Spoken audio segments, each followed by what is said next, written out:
용매와는 달리 아주 적게 섞게 되면 용질은 들어오고 나서 완전 상황이 바뀌게 될 거예요. 그래서 이때 어떤 생각을 또 하나 해볼 수가 있냐면, 그렇다면 그 용액 중 용질 성분의 성격, 이게 조금 더 강해질 텐데 언제? 그 용질의 몰 분율이 조금이라도 더 커질 때. 상황은 달라지지만 그 용질이 1 들어왔을 때보다는 2 들어왔을 때 용액 내에서 그 성격이 조금씩이라도 더 커지지 않겠나 라는 생각을 해볼 수 있는 거예요. 뭔 뜻인지 아시겠죠? 그러면 이걸 여기서 어떻게 표기를 하냐면 요렇게 PB 보이세요? PB? PB? 요 PB는 뭐냐면 아까 PA가 였어요. 용액 증기 중 A의 부분합을 PA라고 했죠. 그럼 PB는 뭐냐면 용액 증기압 중 용질의 부분합, 요거를 PB라고 할 수 있잖아요. 그죠? 얘가 커질 거다. 뭐 할 때? XB가 커질 때. 알겠죠? 그러니까 뭐 예를 들어서 우리나라에 사실은 이슬람 국가에서 온 사람들 우리나라에 많아요, 적어요? 많지는 않죠. 그렇죠? 대부분의 이슬람 사람들은 유럽 쪽이나 뭐 미국 쪽으로 많이 가기 때문에 만약에 거주지를 옮긴다고 하면 우리나라는 별로는 없는데, 그럼에도 우리나라에 이슬람 온 분들이 한 10,000명 있다가 20,000명 생긴다고 하더라도 우리나라 대한민국이라고 하는 정체성에 큰 위협이 될까요? 뭐 10,000명이면 좀 많으면 한 뭐 1,000명에서 2,000명 됐다라고 하면 뭐 거의 영향을 받지 않을 거잖아요. 그러면 1,000명에서 2,000명 된다 하더라도 우리나라 전체의 성격이 바뀌진 않겠지만 1,000명에서 2,000명 정도 이슬람 분들이 약간 많아지면 그분들이 하는 전통 식당의 개수가 한 개에서 2개 정도는 늘 거 아니에요. 무슨 말인지 알겠어요? 그 얘기인 거예요. 무슨 말인지 알겠어요? 그러니까 그분들이 온다고 해서 전체의 성격을 바꾸는 건 아니겠지만 그래도 늘어나는 만큼 그 역할은 약간씩 늘어날 거다. 됐죠? 이때 어떤 가정을 하느냐?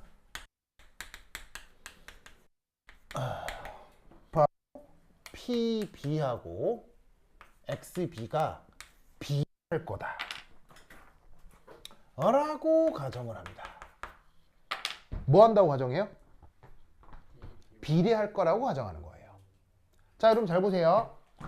커지면 커진다, 이런 걸 양의 상관관계라고 하죠.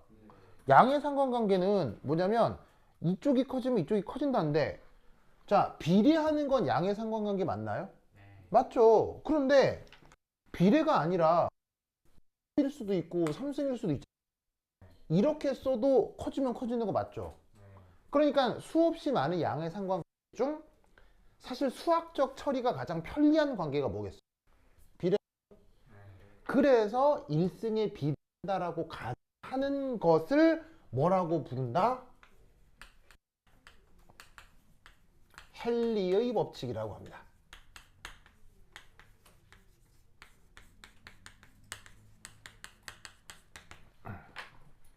뭐만 아시겠죠? 알겠죠? 자, 아까 용매 성분은 무슨 따르고요? 라울의 법칙. 그리고 이상적 묽은 용액에서 용질은 뭘 따르고요? 헨리의 법칙을 따른다라고 가정하면 그걸 뭐라고? 아이디얼 다일루트 솔루션, 이상적 묽은 용액이다 라고 얘기를 하는 거예요. 무슨 뜻인지 아시겠죠? 알겠죠? 자, 이때 비례 항상 뭘 도입할 수 있죠? 비례 상수를 도입할 수 있죠?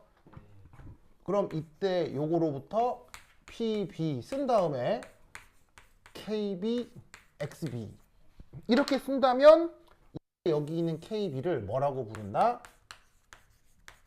헨리 상수라고 부르고, 당연히 비례상수의 한 종류입니다.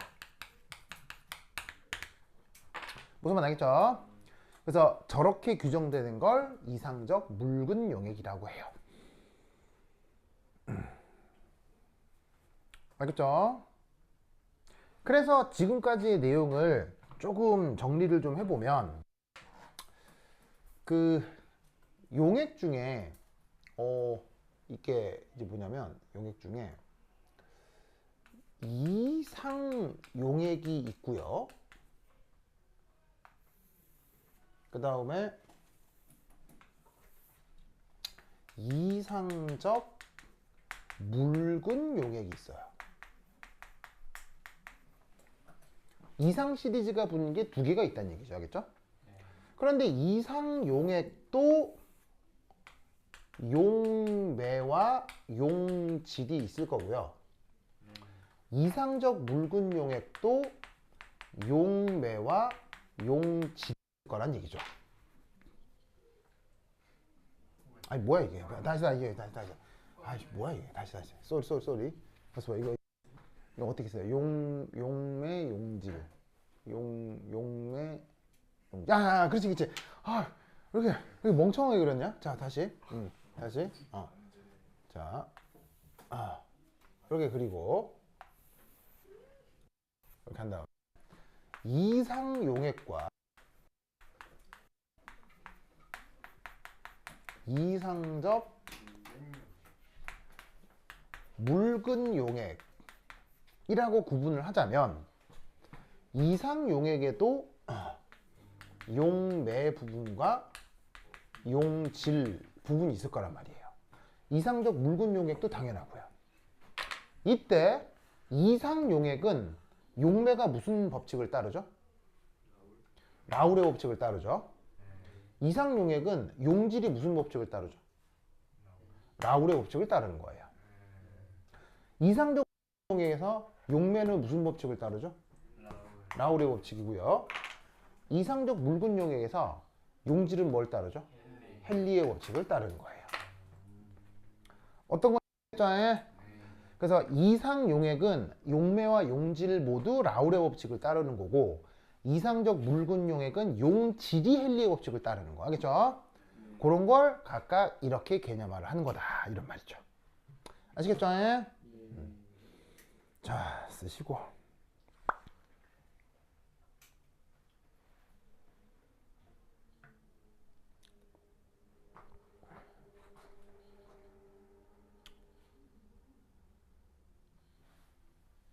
자, 쓰셨습니까? 좀 많이 안 썼다고요?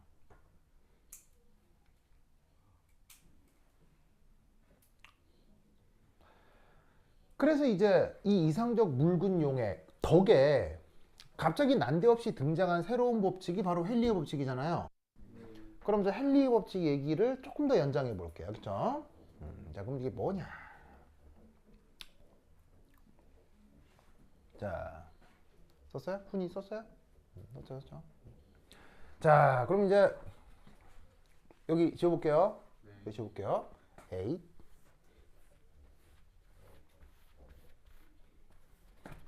그래서 3. 헨리스 법칙. 헨리로의 응용입니다. 헨리 법칙의 응용. 그래서 이렇게 뭐냐면은 도입된 헨리의 법칙을 어디에 응용하느냐? 여러분 이런 얘기 많이 들어봤을 거예요. 바로 액체, 용매에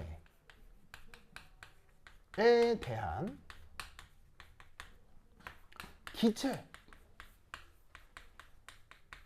용질의 용해도. 요곳에 헨리의 법칙이 아주 잘 응용됩니다. 다시 한번 얘기하지만 헨리 법칙은 여기에 응용하기 위해서 정의된 거예요. 그게 아니라 이상적 묽은 용액의 용질의 성격을 규정하기 위해서 적용된 거예요. 이거 하기 위해서 만들어진 게 헨리 법칙이야. 그렇죠? 그런데 뭐 원래는 이 목적으로 만들었는데 다른 데로 겸사겸사 쓰고 그럴 수 있는 거 아니에요. 그래서 원래 헨리 법칙은 여기에서 이거의 성격을 규정하기 위해 도입된 건데 쓰고 나서 보니까 여기도 써먹어지는구나 이런 거야. 알겠지? 자, 그럼 이게 무슨 말이냐? 바로 물에 녹은 산소. 자, 여러분, 산소 기체는 물에 녹을 수 있나요? 네. 그러니까 물속에 누가 살아 돌아다녀요? 물고기. 무슨 말 알겠죠? 그래서 산소는 물에 녹을 수 있으나 산소가 물에 조금 녹아요? 많이 녹아요? 조금. 물에 산소는 아주 조금밖에 못 녹습니다. 아시겠죠? 그렇다면 그 상황을 한번 생각을 해보죠. 자, 첫 번째 1. 물에는 산소가 아주 조금 섞입니다.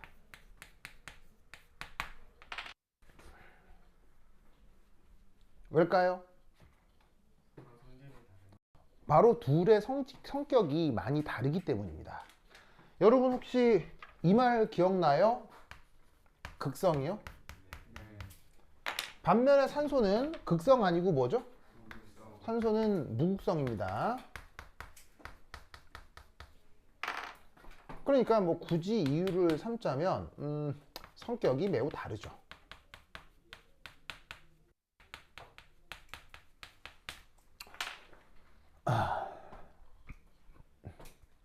그러다 보면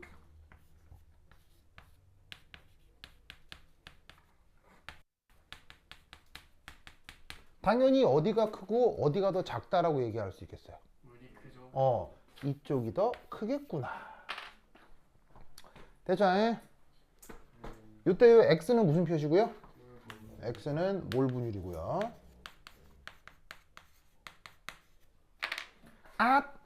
몰 분율 큰 성분이 뭐가 되죠? 용매죠. 몰 분율 작은 성분이 뭐죠? 용질이죠. 여기 줄게요. 중간 단락 지울게요.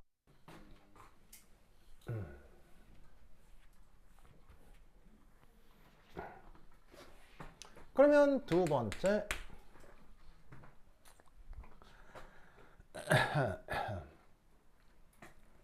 그럼 이때 산소가 녹은 물을 이상적 묽은 용액으로 가정하면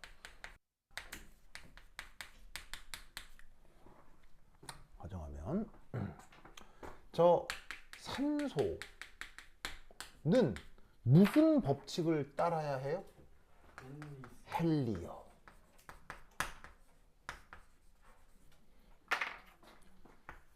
를 따라야 된다 이런 얘기죠. 이해하셨어요? 그러면 헨리의 법칙 표현이 어떻게 돼요? 헨리 법칙 표현이 그 증기압이 몰 분율에 비례하면 되는 거죠.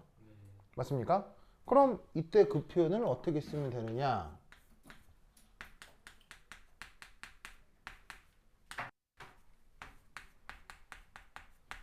짜잔. 이렇게 표현하면 된다 이런 말이죠. 됐습니까? 네. 됐죠?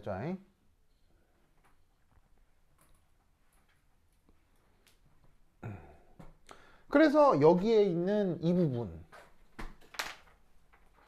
이게 바로 뭐다? 산소의 부분합이 될 거고요. 이건 용액 중 산소의 몰 분율이 되겠죠. 그리고 여기에 있는 요 K는 비례상수고요.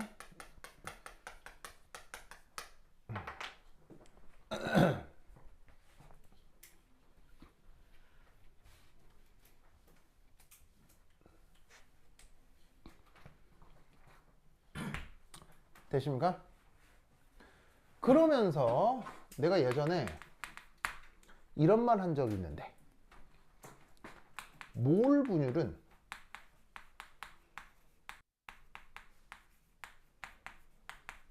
모든 농도의 조상님이다.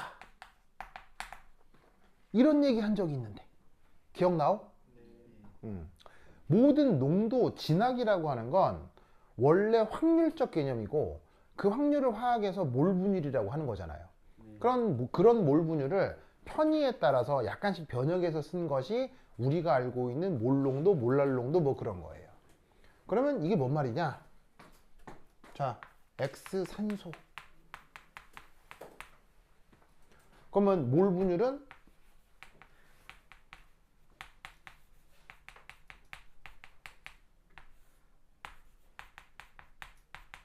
이렇게 쓰는 거 맞죠?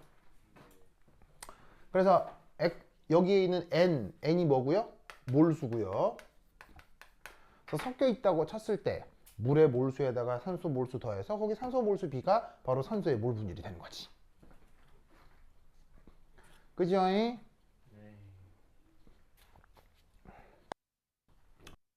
이때 얘는 근사적으로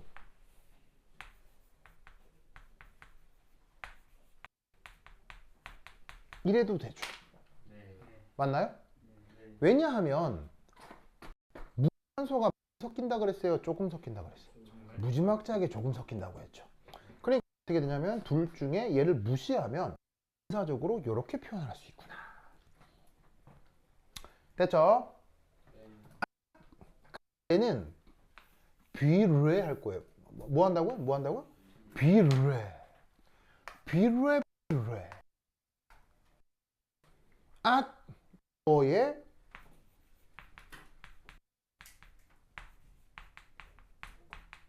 요거에 비례 할 거예요. 그럼 여기 난데없이 바뀐 뭐니? 질량이에요.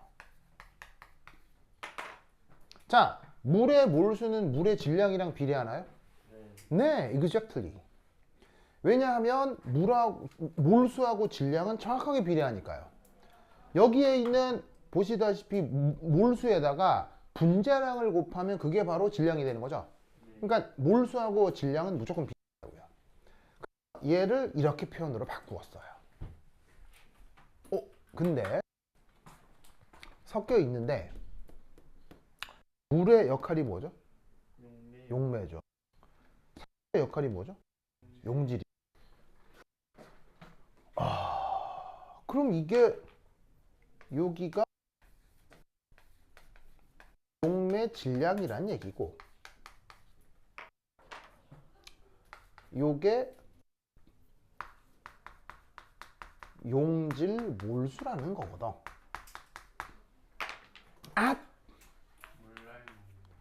용매 질량분의 용질 몰수를 우리가 뭐라 그랬었죠? 뽀로뽀로뽀로바 몰랄리티라고 했었죠? 우리말 번역 몰랄 농도. 무슨 말이겠죠? 그러니 그게 출발이 어디예요? 그 용질의 몰 분율이잖아요. 그게 근사적으로 비례해서 몰랄 농도가 된다는 얘기예요. 무슨 말이겠죠? 그러니까 몰랄 농도를 뭐 물리적인 목적에 의해서 몰랄 농도를 도입하는 게 아니고, 몰 분율을 편향 이렇게 바꿔 놓은 것 중에 하나가 바로 몰랄 농도가 되는 거예요. 뭐만 알겠죠? 자, 쓰시고.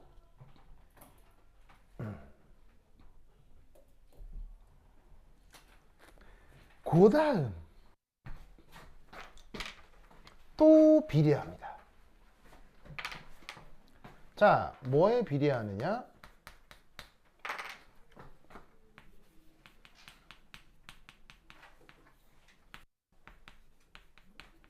짜잔, 여기에 비례합니다. 자, 난데없이 쓴 건 뭐겠어요? 부피 되겠습니다. 여러분, 물의 질량과 물의 부피는 비례하나요? 네. 물 1리터면 몇 킬로그램이죠? 1킬로그램이죠. 2리터면? 오, 비례하네요. 그래서 물의 질량을 비례적으로 물의 부피라고 써도 되는 거죠. 됐습니까? 그러면 얘는 근사적으로 부피는 부피인데 산소, 물, 부피하고 큰 차이 있을까요? 비슷할까요? 물에 산소가 녹았다고 물의 부피가 심각하게 변하거나 하기를 좀 그렇잖아요. 무슨 말 알겠죠? 이렇게 해 놓으니 요 아래쪽에 있는 이것 바로 용액 부피가 되는 거죠. 맞나요? 그러면 위에 있는 얘는 뭐예요? 여전히 용질 몰수죠? 용질 몰수를 용액의 부피로 나눴다. 이게 뭐예요? 바로 몰 레러티. 우리말 번역 몰 농도. 알겠죠? 그래서 몰랄 농도, 몰 농도 모두 그 원조는 뭐다? 몰 분율이다. 뭔 말인지 알겠죠? 알겠죠? 그렇다면 이 수식이 뭐야? 이 수식이 산소의 비잖아요. 근데 근사이 몰랄 농도가 뭐의 몰 농도의 비례예요. 그럼 얘 산소의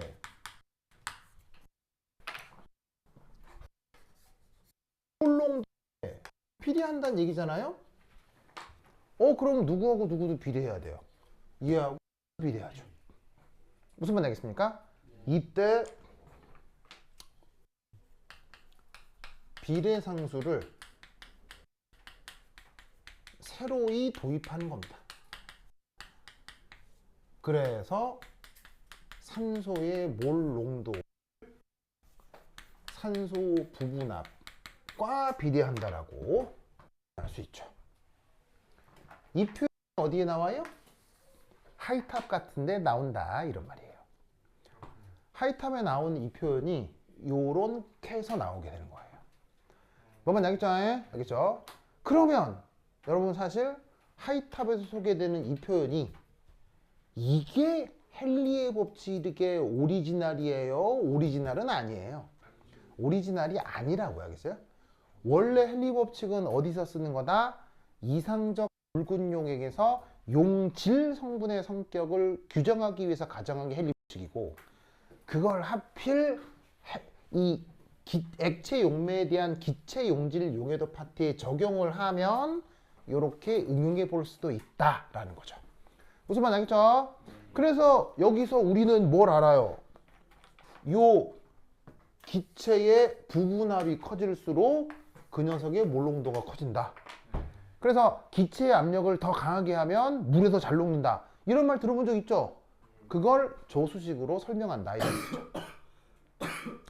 그래서 대표적으로 물에 그 기체가 녹아있는 음료 중 우리가 매우 흔하게 먹는 음료가 뭐가 있어요? 현진아. 탄산음료죠. 현진 많이 힘들어요? 덥다고요?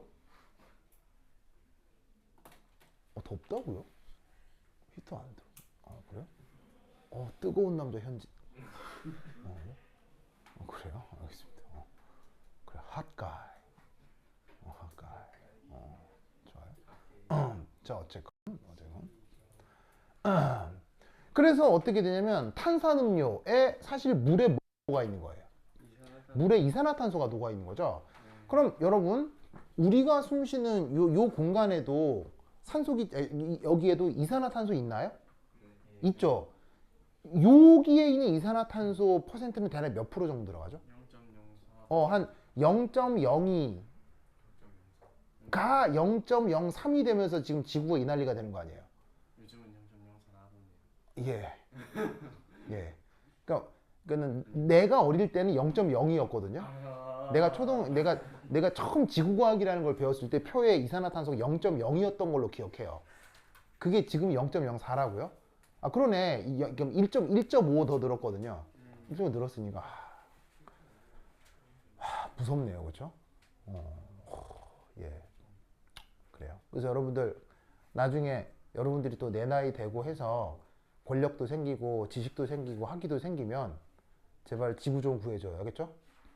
예, 한국 사람들이 하고자 하면 됩니다, 알겠죠? 그래서 여러분들이 내 나이 되면 지구 좀 살려줘요. 그래요. 하여튼 그렇다. 네. 근데 얘기했죠. 내가 제일 무서워하는 게 지구온난화라고요. 얘기해줬죠. 여하튼 부탁드리겠습니다. 자, anyway.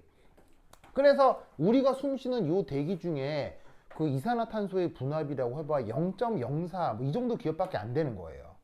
그런데 우리가 먹는 탄산음료 있죠. 그 탄산음료 만들 때 어떡하냐면요. 설탕물 딱 준비해 놓은 다음에 거기에 이산화탄소만 3에서 4기압 정도로 쿡 눌러요. 3이나 4기압 이상, 그러니까 평소보다 한 100배 넘는 거죠, 그렇죠? 네. 100배 넘는 이산화탄소의 압력을 쿡 가해주면 우리가 먹는 그 탄산음료가 된다 이런 말이지. 무슨 말인지 알겠죠? 그래서 그런 것에 대한 그 백그라운드 관계식이 바로 요게 된다. 알겠죠? 저 논리도 잘 기억해 두시기 바랍니다. 됐다. 그 다음. 자, 썼습니까? 자, 썼죠? 그렇죠. 자, 한 장 넘겨서 한번 살펴보도록 합시다. 내용이 전환되니까 넣었다 가겠습니다.